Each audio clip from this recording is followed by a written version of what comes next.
If you can't succeed in Las Vegas, you better try something else. I mean, I used to describe Las Vegas as one big blotter. It sucks up every mistake any human being can make.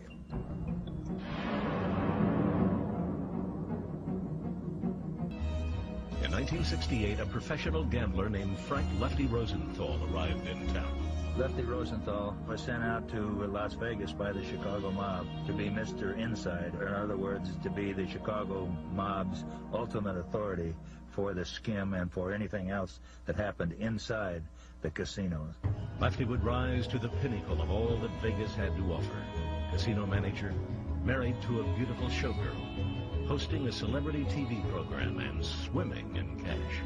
Then, as the feds were closing in on the skimming racket, Lefty would barely escape from Vegas alive. Years later, his story became the basis for the book and the movie, Casino. As a Jewish kid from the tough northwest side of Chicago, Lefty honed his gambling skills in the bleachers of Wrigley Field. In Wrigley Field, there were a group of gamblers, per se, suckers, and then there were the professionals, the non-suckers. I was the sucker.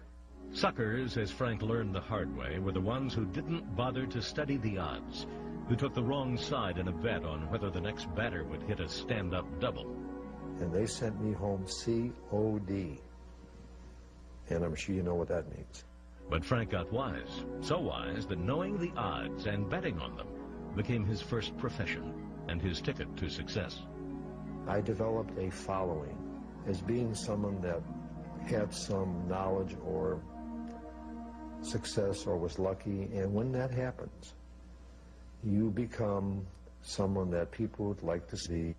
One of them was a young man destined for a notorious career as a hitman in the Chicago mob, Anthony Spilotro. I just met Tony somewhat by accident at a very, very young age. I can't recall specifically the age that we met, and we just seemed to click. Tony was fascinated by the gambling and my ability to predict an outcome of a sporting event. Soon, so was American justice. In 1960, Chicago police arrested Lefty for illegal bookmaking. He avoided jail but was classified as a known gambler. In 1961, he headed south. I did move to Miami for two reasons. We use the word heat, known gambler, and number two, I didn't like the Chicago weather. But in Miami, the heat would catch Lefty again. He was charged with attempting to bribe a North Carolina college basketball player to fix a game. He pleaded no contest, a charge that would stay on his record and haunt him for years to come. Under the gun, both in Miami and Chicago, there was only one other place for the professional gambler to go: Vegas. Rosenthal claims the move had nothing to do with the Chicago mob. I moved to Las Vegas because it was legal, it was accessible, and you must understand that in order to be successful in this industry, this being gambling professionally, you've got to be right there. But American justice was one step ahead of him. Before Lefty's arrival, the Chicago Crime Commission sent his rap sheet to the local sheriff, Ralph Lamb, alerting him of Rosenthal's record and reputed mob associations. I just barely got my luggage into the room and I was under arrest, literally, and told to get on that first plane back to Chicago.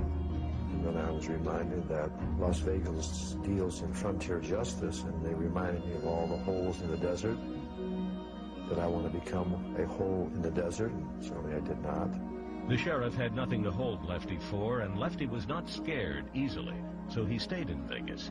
He soon took a job at the blackjack tables in the Stardust, a hotel casino later revealed to be under the jurisdiction of the Chicago mob. Lefty married a topless dancer and casino hustler named Jerry McGee. Then, in 1971, Lefty was reunited with his boyhood friend, Chicago hitman Tony Spilotro. By now, the FBI, energized by new laws that allowed evidence from electronic surveillance to be used in court, was keeping much closer tabs on known gangsters like Spilotro. Spilotro was sent out by the Chicago mob to be their enforcer, what I call their Mr. Outside, to enforce the edicts of Lefty Rosenthal, who was their Mr. Inside. I've heard he's coming there on my behalf or to represent somebody other than the owners to look out for Frank, which was just totally untrue. Tony came there strictly because Tony recognized, saw the freedom, he saw what I had accomplished, and he wanted to get away from Chicago. The people in the mob, they call him the Ant because he killed 10 times as many people as anybody else. He worked 10 times harder.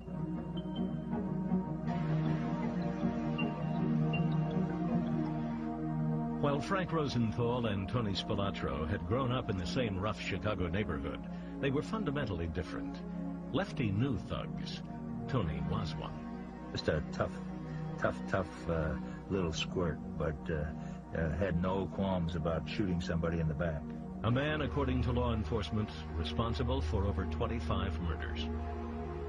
The guy who's accused of putting someone's head in a vice and squeezing until the eyes pop out, and very grisly murder. In Vegas, Spilatro quickly lived up to his violent reputation. As soon as he arrived in Las Vegas, very shortly thereafter, 5 bodies wound up in the desert. The Ant was the first gangster to break the mob rule that said you don't kill people in Vegas. The mob wasn't doing this for altruistic reasons. It was only so that the high rollers were not disturbed from losing their money at the tables. Spilatro also started a burglary ring known as the Hole-in-the-Wall Gang. His crew stole millions of dollars in cash and jewelry from businesses and private homes. He was that kind of guy. He was a full-out racketeer. For Lefty, the arrival of his boyhood chum only caused him grief. The guilt by association was hard to shake.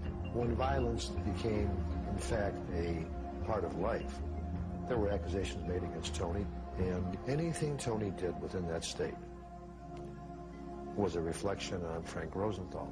Rosenthal claims to have been unaware of Spilatro's activities.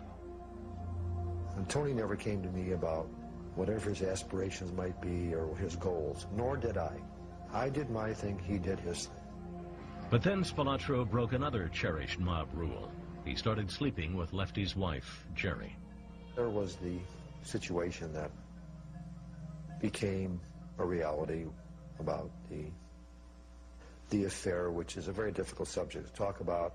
2 friends at the height of their powers on the Strip, but their lives were spinning out of control. Slowly but surely, the same thing was about to start happening to the mob.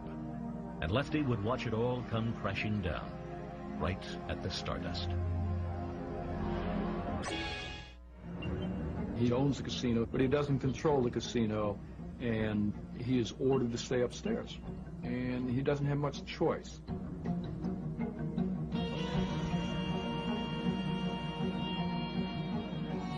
A racket as powerful and lucrative as the one the mob had in Las Vegas could survive some internal disputes, such as a Chicago hitman sleeping with the sexy wife of a casino manager. But far more serious would be the exposure of a Vegas frontman. That could reveal the truth behind the glittering facades and compel the mob bosses themselves to face American justice. And so the story of the biggest mob shakeup ever to hit Las Vegas begins with a 31-year-old real estate entrepreneur named Alan Glick. Glick wanted to be a big shot on the Strip, but as the saying goes, beware of what you wish for. You might get it. In early 1974, Glick learned that the owners of the Stardust and Fremont hotel casinos wanted out. Glick and his little company called Argent wanted in. Seeking a loan, he went to the Teamsters Central States Pension Fund, the fund Jimmy Hoffa set up, that had been helping the Mafia build casinos since the early 60s. The fund manager told Glick to meet with Frank Balistrieri, who happened to be the head of the Milwaukee mob. One of the ways loans were secured from the pension fund was to know the outfit leaders in various cities around the United States who controlled the individual trustees that voted for these pension fund loans. Balistrieri, for example, controlled a Teamsters trustee, Frank Rainey. If the mob thought the loan made sense, it would use its connections to make sure the pension approved it. Like most major decisions made by mobsters in the Midwest, the Chicago mob would have the final word. Glick met with Balistrieri in Milwaukee in June '74. Balistreri said he wanted to help the young man get his loan, but to clinch the deal, Glick would have to sign a secret little side agreement. He would have to agree to give Balistreri's 2 sons the option to buy half of his company at any time for $25,000. Glick was stunned. Alarm bells should have gone off in his head, but he needed the loan to fulfill his dream, so he signed. In August '74, the pension fund came through, a whopping $62.75 million loan. Glick was euphoric. Having put up a meager $2 million in cash, he and his investors were now the proud owners of the Stardust, the Fremont, the Hacienda, and the Marina. Glick, now just 32, was suddenly one of the biggest casino owners in Las Vegas, an heir apparent to Howard Hughes, who had left Vegas 4 years earlier. The euphoria did not last long. In September, Glick got a call from Balistreri. As Glick would later reveal, the Milwaukee crime boss wanted him to promote someone in particular to the position of casino manager. Frank Balistreri informed Alan Glick, "You will hire Frank Rosenthal to run the Stardust." It was very clear to Alan Glick that this was not a request, it was a demand. It was totally untrue, regardless of who said it, when they said it, how many times they said it.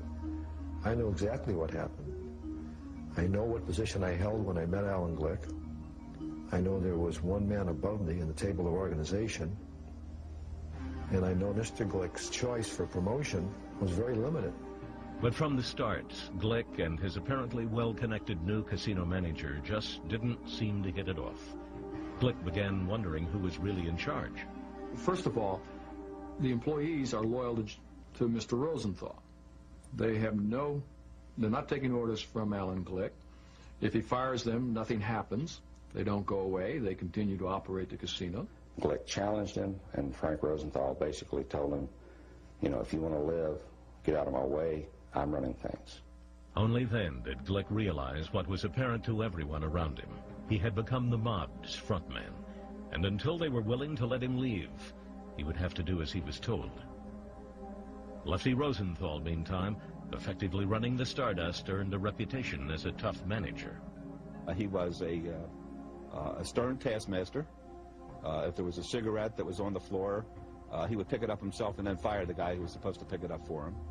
People were scared to death of him, and yet they flocked towards him. Lefty also used the threat of violence to keep professional cheaters out of the Stardust and the 3 other casinos owned by Glick's Argent Corporation. The word got out that the Stardust is not a very healthy place to go to if you're looking to do the wrong thing.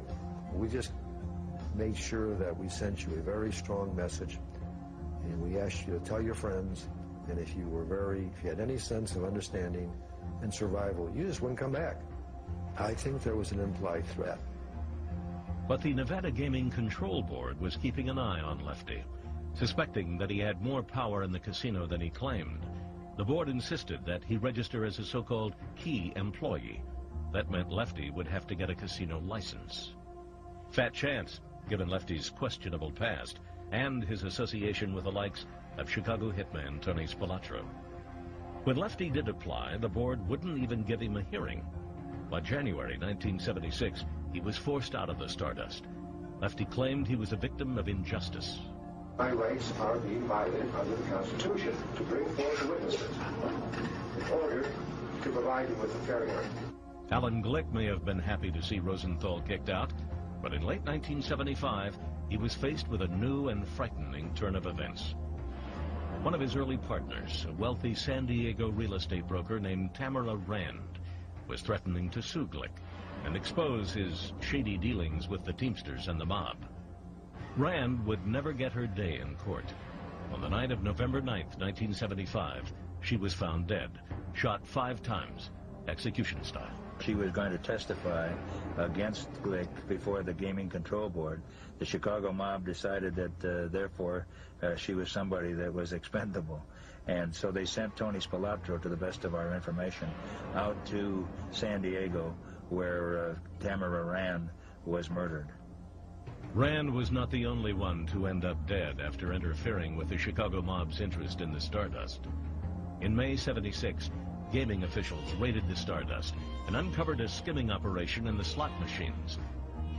A racket that allegedly netted over $7 million and was run by a casino employee and professional slot cheat named Jay Vandermark. It seemed that everyone at the casino except Alan Glick had known about it. To make it work, as a practical matter, virtually everybody knows. I mean, it's they may not say anything, may not be able to prove it, but they can see how much money comes in. I mean, anybody in management has to know. When Vandermark was implicated, he fled to Mexico. Not long after, he too was killed. So within 2 years of getting his dream loan from the mob-connected Teamsters Pension Fund, Alan Glick had been linked to at least 2 murders, and one of his casinos exposed in the biggest slot skimming scandal in Las Vegas history. Things looked bad for Glick, but having to reinstate Lefty Rosenthal in early 1977, allegedly at the command of the mob, must have been worse. The Nevada Supreme Court had reversed Lefty's case. He could return to the casino. So Glick was advised not only to bring Lefty back, but to make public statements supporting him. Frank Rosenthal happens to be a very highly competent executive. Are you happy to have Mr. Rosenthal back in the saddle? Certainly I am. My guest is with me tonight. Mr. Rosenthal, are you back full-fledged into your job, or what are you doing right now? I serve at Mr. Glick's pleasure. And could you describe Mr. Glick's pleasure? You don't have enough time. That's a good answer. We don't have enough time for that. We see you growing more with the with Argent Corporation, taking a higher position possibly. That's a question for Mr. Glick. Mr. Rosenthal's in as high a position as you can have now. To avoid any new conflict with the gaming board, Lefty now took the position of food and beverage manager. To gaming officials, this looked like a classic cover. Over at the Tropicana Hotel, for example, a Kansas City mob associate named Joe Augusto was running the Follies show as entertainment director. Rosenthal was trying to use the same argument that Joe Augusto used with a licensing board. Hey, I'm just entertainment director. I'm not running the casino. I don't have to be licensed. Lefty took one more bold step. In April '77, he began hosting a local TV show. Tonight, live, the all-new Frank Rosenthal Show. From the Stardust Hotel in the heart of the Las Vegas Strip, it's the all-new Frank Rosenthal Show.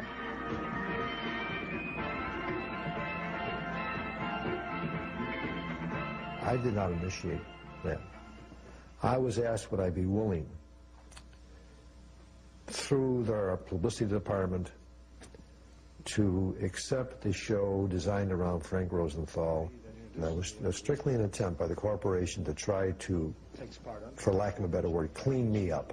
When he had his TV show here, even though people said it's the worst show in the history of the world, everybody stopped what they were doing every Saturday night. If you were out on the strip, they stopped, they turned on a TV set. But the gaming board wasn't fooled, and under pressure to knock heads after the slot skim scandal, they went after Lefty again.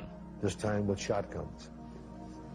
And were determined to exit me for any capacity, dishwasher, busboy, you name it. Now Lefty was fighting everyone, including the state of Nevada. And like his old buddy Tony Spilatro, drawing far too much attention to the Stardust. Mob guys are satisfied if they get X number of dollars that month. They don't care how they got it, except they want them to do it in a way that's not going to bring unnecessary heat from the Nevada gaming people. And that was the heart of the problem with Rosenthal causing all the extra attention from the gaming authorities. It was potentially interfering with the ability of the mob, the outfit guys, to function, to get their money that they want. Also becoming a nuisance to the mob, frontman Alan Glick, who refused to be the kind of quiet, obedient decoy the bosses needed.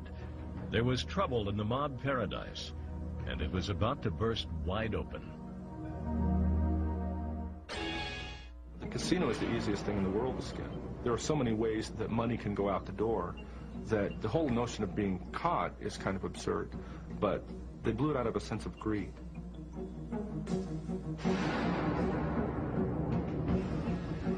By 1978, all the chips were falling into place for the mob to take its biggest fall ever in Las Vegas. There was internal strife with frontman Alan Glick.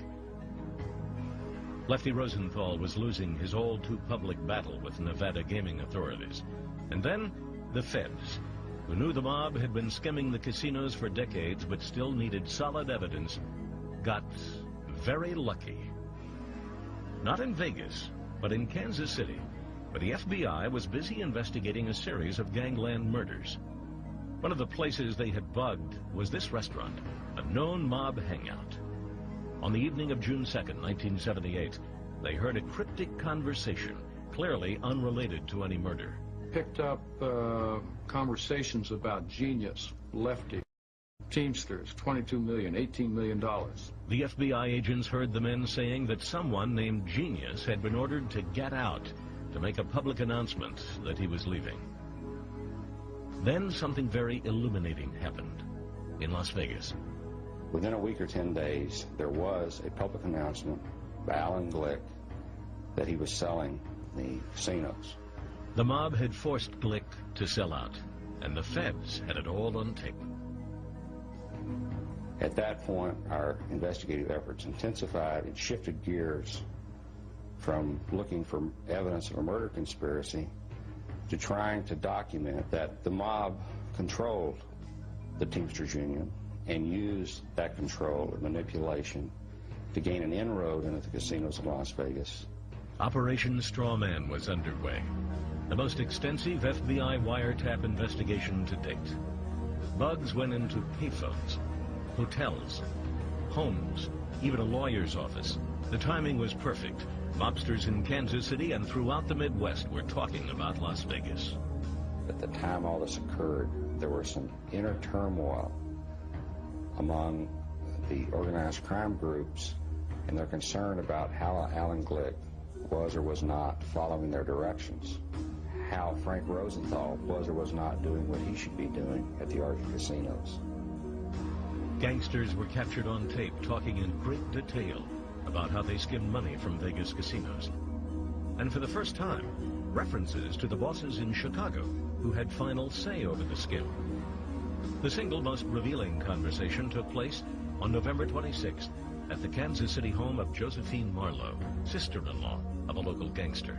It places the key people in a single room, and there isn't any question what they're talking about. I mean, this is to, how can we loot the casinos? And they're pretty open about it. On the tape, a mob skim expert named Carl Thomas, who worked at the Tropicana, is explaining to the mob's man inside the hotel, Joe Augusto, about the best way to skim. You go in the slots. It's always been the best. Up until the scam in Argent, everybody was making some money. Man, with that scam, again, the heat come down and put a new regulation. But you can still beat it if you got the control.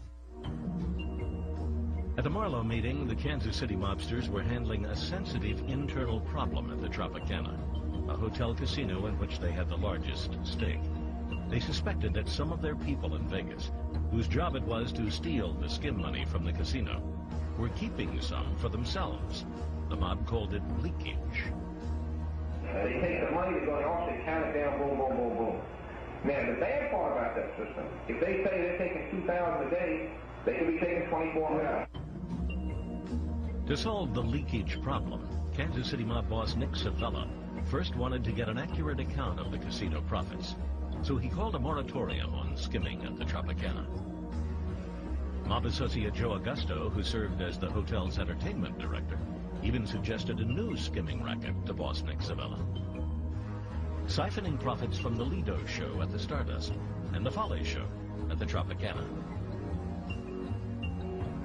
I think that the Stardust could generate $1 million a year, without any sweat. And the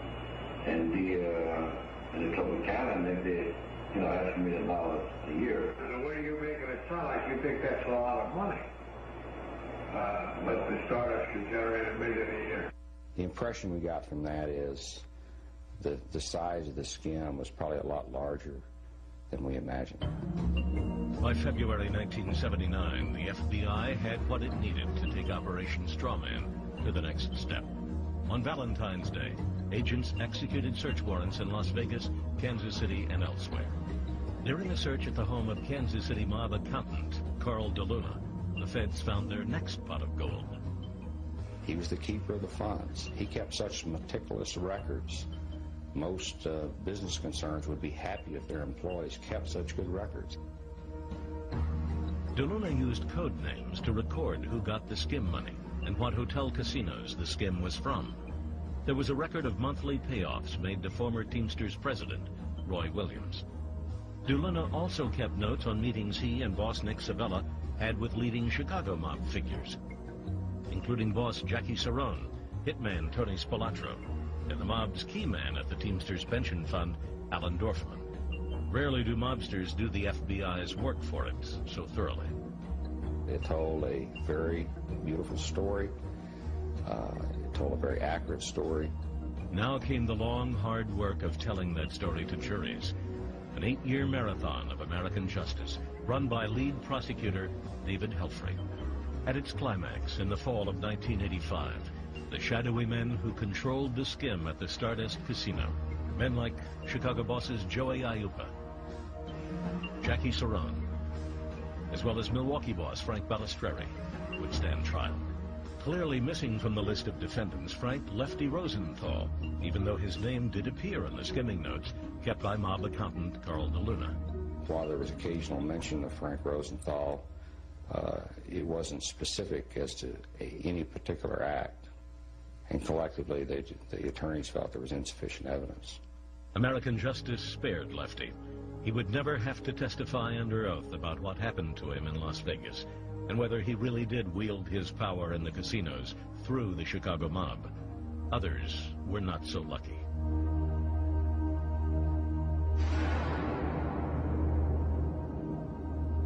One of the most compelling prosecution witnesses was former Teamsters president Roy Williams. 2 years earlier, in 1983, Williams had been convicted and sentenced to 10 years in prison, along with Teamsters insurance broker Alan Dorfman, for attempting to bribe U.S. Senator Howard Cannon of Nevada. Dorfman never made it to his prison cell. The Chicago mob had made sure of that. They just got concerned that he might become a witness. And so, yeah, he was murdered in Lincolnwood by 2 gunmen in a parking lot in broad daylight. But Roy Williams was not seen as a threat. The mob let him serve his time. Now, 2 years later, aging and ill, he decided to rat on the mob in hopes of reducing his sentence. Williams testified that as a trustee of the Teamsters Central States Pension Fund, he had voted in favor of the nearly $63 million loan to Alan Glick's Argent Corporation to purchase the Stardust and other casinos, and that for doing so, he had received payments of $1,500 a month from Kansas City boss Nick Savella. Here's a fellow who ties the union, the mob, and Las Vegas skimming in one person, and a person who can't really be effectively doubted. One, there's too much evidence. I mean, we've got DeLuna's notes, and so he embodies it all, and all of this crushing evidence surrounding it makes it impossible to disbelieve him. But the most damning testimony of all would come from the front man himself. Early on, the feds had concluded that Alan Glick was more victim than perpetrator. He was not charged with any crime. When he took the stand in November 1985, he told his story of life as a mob frontman. According to Glick, almost from the start, his relationship with Lefty Rosenthal was a problem. That he had tried to fire Lefty until one day in the Stardust coffee shop, Lefty set him straight. When he wanted Rosenthal out, he was told in no uncertain terms that he didn't control the casino. Glick testified that Lefty threatened his life, warning, quote, "If you interfere with any of the casino operations or try to undermine anything I want to do here, you will never leave this corporation alive." Alan Glick should be a screenwriter or a director or go to Universal Studios. It never took place. But according to Glick, it got worse. He testified that in March 1975, he received a call from Rosenthal demanding an immediate meeting in Kansas City. Glick protested, but was convinced to get on the company plane. He was met at the airport by Lefty Rosenthal and mob accountant Carl DeLuna. They took him to a nearby hotel and led him into a room. Glick was literally put in a straight-back chair, dark all around him, light focusing on Alan Glick, and that's how he met Nick Savella. During the meeting, Nick Savella made it very clear to Alan Glick that he had no use for him. He didn't like him, and if it was totally up to him, he might not be walking out of the room alive. And he was told what would happen if he continued to resist Frank Rosenthal. Alan Glick has a very, very strong imagination, wonderful fantasy, and it sounds good. But it never, ever took place. I never pushed Alan Glick anywhere other than upward. The only thing I did for Alan Glick was increase the profits in the bottom line. That's a matter of record. Glick told the court that finally, in April 1978, he was summoned to a meeting in the Las Vegas office of defense attorney Oscar Goodman, and that when he arrived, Rosenthal was there, and Carl DeLuna was seated with his legs up on the lawyer's desk. DeLuna informed Glick that he and his partners were finally sick of him, and that it was their desire that he sell out. Then DeLuna read off the names and ages of Glick's young children.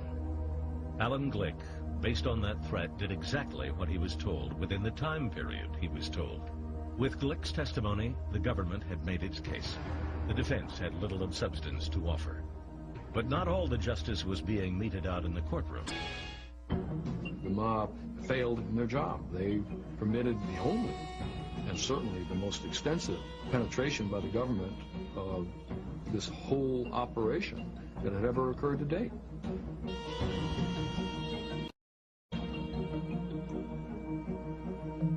When the Argent trial finally ended in January 1986, all the defendants, including Chicago mob bosses Joey Aiuppa and Jackie Saran, were found guilty of conspiring to conceal their ownership of the Stardust Casino and of skimming casino profits.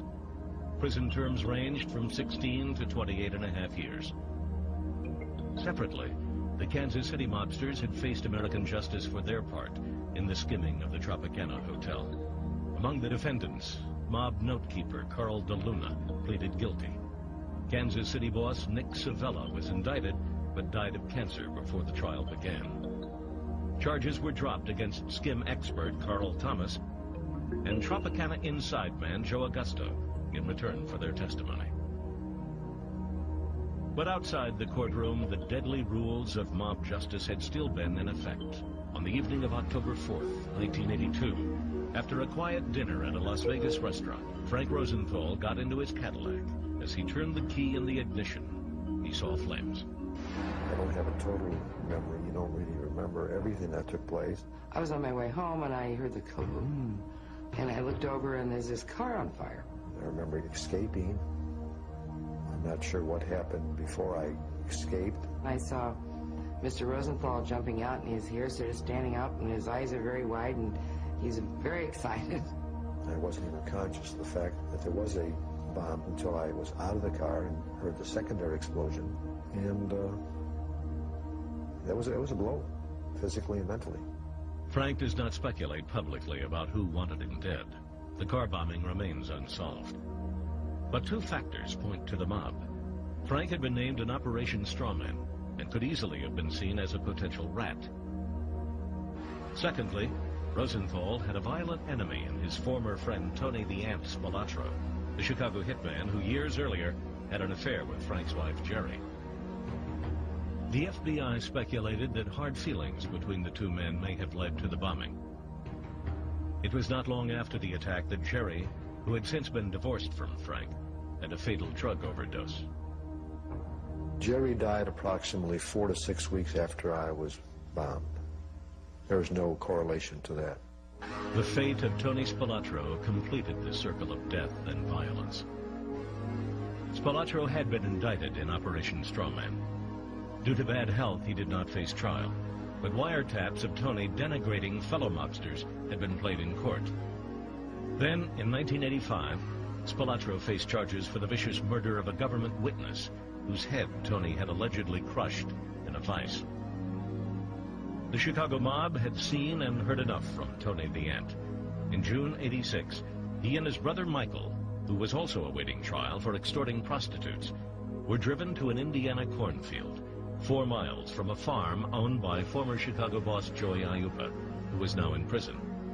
In the cornfield, Tony and Michael Spilatro were stripped, tortured, and beaten viciously, then dumped in a hole. 9 days later, their bodies were discovered by a farmer working the field. The coroner could not decide how they were killed, but except for the fact that they were suffocated either from the blood that they swallowed, from the beating that they took in their face, or suffocated because they were buried alive in a shallow grave in northern Indiana. After the Argent trial, frontman Alan Glick's motto could have been "Living well is the best revenge." He sold his Vegas holdings for more than $70 million, and despite having ratted on the mob, he has survived without incident. He's been very fortunate. All the way around.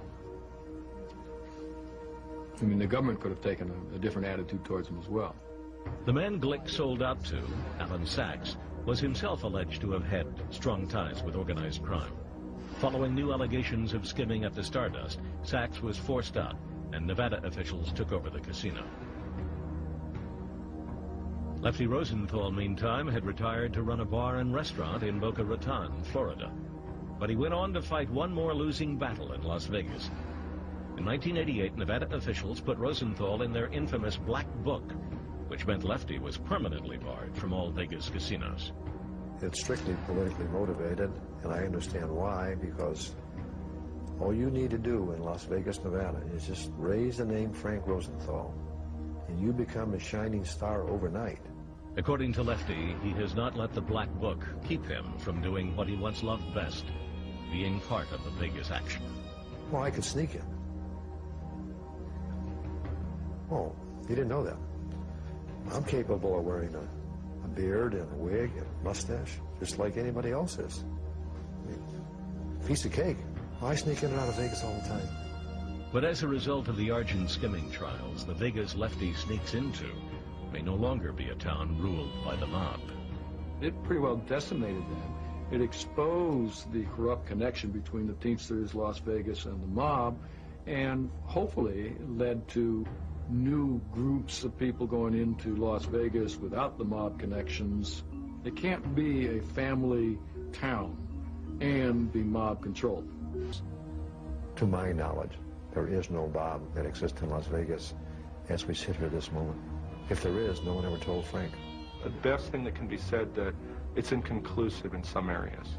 I mean, they're in restaurant ownership and in things like that. Inside the casino, things are a lot more sophisticated. You wouldn't expect to see a dinosaur roam the earth today. And that's kind of what the old guys are.